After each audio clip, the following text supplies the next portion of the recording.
Bueno, amigos de la Carreta Literaria Leamos, estamos con el maestro Leonardo Padura y su último libro, Ir a La Habana.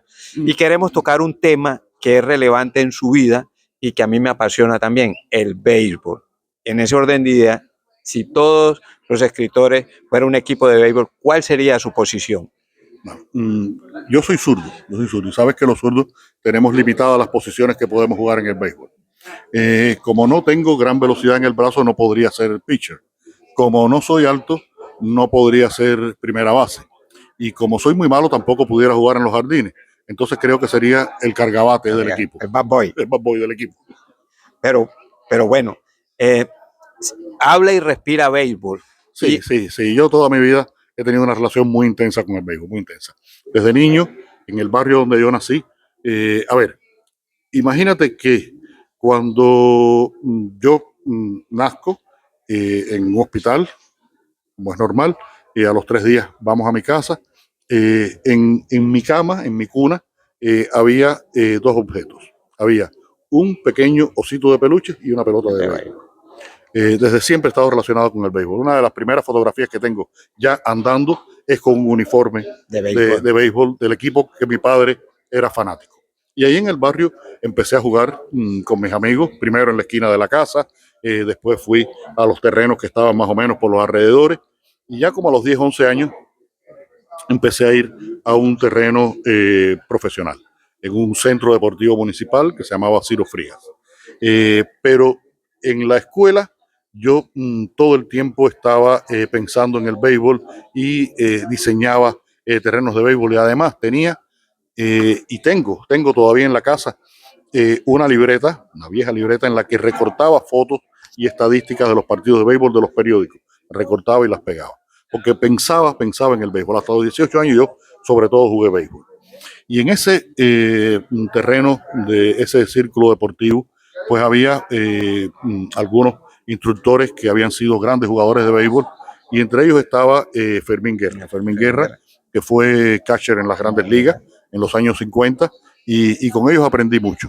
Y recuerdo que yo tenía, te digo, 10, 11 años, y había un muchacho, pitcher zurdo, que tenía una gran calidad, pero tenía un problema que le pasa mucho a los pitchers zurdos, y es que no era controlado.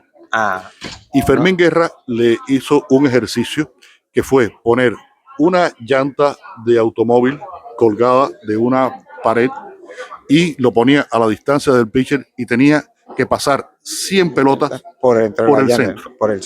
Tenía que hacer 100 lanzamientos y pasarlos por el centro. Y lo convirtió en uno de los grandes pitchers de Cuba. Santiago Changa Medero. Murió en un accidente todavía joven, Changa Mederos. De los personajes en sus novelas siempre hablan de la pelota. Siempre está la pelota, porque la pelota es el deporte nacional. Sí. El deporte nacional. De cómo cuando niño, me imagino que escuchaban los partidos de las grandes ligas. No teníamos acceso a las grandes ligas. No teníamos acceso a las grandes ligas. Mi generación crece sobre todo viendo béisbol nacional cubano y los campeonatos internacionales, las series mundiales, los juegos centroamericanos, panamericanos. Recuerdo, por ejemplo, que en el año 71 fueron los Juegos Panamericanos aquí en Cali, Colombia. Y Cuba trajo un gran equipo que ganó la medalla de oro, porque en aquella época, recuerda que estaba la separación entre amateurs y profesionales. Sí. Y entonces Cuba venía con sus amateurs que eran profesionales. Eran los mejores de Cuba. Y los otros equipos... No, del Caribe. Eran los mejores del mundo. Fueron campeones mundiales. Esto prácticamente durante 40 años. Durante 40 años. 4 décadas. Los cubanos fueron campeones mundiales. Y ahora la situación ha cambiado y ya no somos campeones mundiales. No. Pero bueno, me llama la atención cómo era entre los amigos del Conde y todo ir a ver un juego de pelota. Ir al estadio, eso es una experiencia muy especial. Yo cuando tengo más o menos esa edad, 10, 11 años, ya mis padres me permiten ir con unos amigos al estadio de La Habana, al gran estadio de La Habana. Había que ir en autobús, había que tomar un ómnibus para ir, y los partidos a veces eran por la noche y tal, y bueno, ya me dieron permiso para ir. Y teníamos mucha satisfacción en ir a ver aquellos juegos de pelota en el estadio. Eso lo hice muchas veces durante muchos años.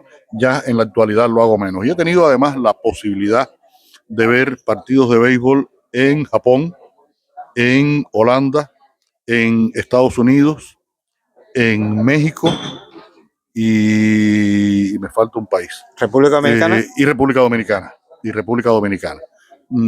Y el aficionado caribeño es distinto al asiático y al norteamericano. El asiático es como muy disciplinado, el norteamericano es como muy familiar, es un deporte que va a la familia, y nosotros los caribeños somos un desastre. Gritamos, brincamos, nos peleamos entre unos con los otros, pero fíjate que es una pelea la que se produce en el béisbol, que es más verbal que violenta. Sí, es la diferencia, es violenta. El fútbol es violenta. Es verbal y violenta. Y violenta. En el fútbol es muy violenta. En el béisbol la gente se dice en todos los... Tú no sabes nada de pelota, tú eres un burro, qué cosa de esto. Y no pasa de ahí. No pasa de ahí. Porque al salir se toman las frías. Esto sí, y es la pasión. Es la pasión por este deporte que ustedes aquí en la costa del Caribe lo practican mucho y han tenido algunos grandes jugadores, todo el Caribe, Sí, el otro día estaba viendo, por ejemplo, que llegó exaltado al Salón de la Fama Carretería. Ichiro Suzuki, el japonés. Y le faltó un voto para tener el 100% de la votación. El único que lo ha tenido ha sido un panameño, Mariano Rivera, que lo vi jugar es decir, que el Caribe ha dado grandes jugadores de béisbol y es una parte de la mitología y de la cultura de nuestra región. Y hay que escudriñar en la historia del béisbol para darnos cuenta que ese deporte ha hecho una sociedad. Sí, ha formado una cultura, ha formado una cultura, eso es importante. Es una cultura de un deporte en el que las lógicas del resto de los deportes con pelota no existen, porque un partido de fútbol, un partido de básquet es como si fuera la lucha entre dos ejércitos por tomar la posición del enemigo. La portería es como el castillo. O la canasta. La canasta, ¿no? Sí. En el béisbol, imagínate tú que hay un principio que se invierte y es que el equipo que está a la defensiva es el que tiene la pelota. Entonces, ahí todo es mucho más cerebral. Y lo que pasa es que la riqueza del béisbol, para los que lo conocemos, es que cuando aparentemente no está pasando nada, pueden estar pasando las cosas más importantes. Un noveno inning. ¿Qué lanzamiento le hace? Cambias el pitcher, o el bateador lo cambia. Emergente, le das la base por bola a ese bateador intencional para picharle al otro, porque, en fin. Y además es la otra cosa importante, que la gran cantidad de cifras que hay que manejar para saber. Es el algoritmo manual. Porque el bateador que batea 300 y el bateador que batea 200, sabes que el otro tiene muchas más posibilidades. Pero ese que batea 200 es el que puede dar hit en el momento determinado. A ese pitcher, porque a ese es el que le batea bien. Bueno, entonces en ese orden de ideas que estamos hablando del béisbol, ¿cuál es la dificultad al escribir? Y como en el béisbol, porque, bueno, pongo no pongo esto. Cuando el Conde, por ejemplo, en Máscara me llama mucho la atención, en su novela Máscara, me llama mucho la atención, que es muy descriptivo por todos esos parques de La Habana. Sí, porque bueno, y este libro es un poco la culminación de ese proceso. Yo tengo una relación muy importante con la ciudad. Yo creo que el espacio físico donde se desarrollan las novelas es fundamental. Y en el caso mío, bueno, La Habana es el espacio más recurrido. Tengo novelas que se desarrollan en partes de Moscú, en México, en España, en Rotterdam, en Ámsterdam. Pero el espacio fundamental es La Habana. Y ese conocimiento de la ciudad, con las características, los parques de La Habana que son tan importantes, el malecón que es tan importante, es decir, la relación con el mar que es tan importante, la vida de los barrios, el comportamiento de las personas en esos barrios con esas características, pues es muy importante, es muy importante.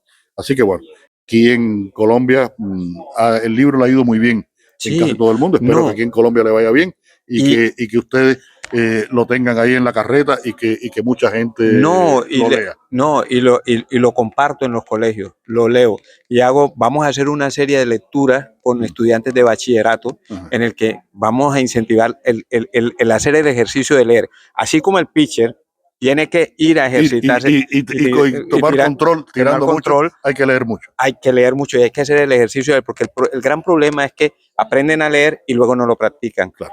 Y entonces eso lo sufren los maestros como ustedes cuando, no, yo quiero ser escritor, pero resulta que no practicas la lectura.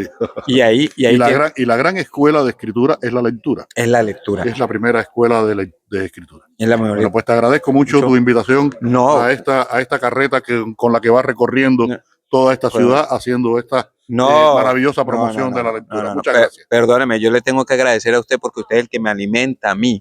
Los escritores que se enfrentan a la página en blanco son los que me alimentan a mí, para yo poder ser promotor de lectura. Sin su oficio yo no existo. Es la realidad. Eso es la realidad. Así que muchas gracias. Muchas gracias, maestro. Y mucha suerte y mucho éxito. Igualmente. Gracias. Buenas tardes.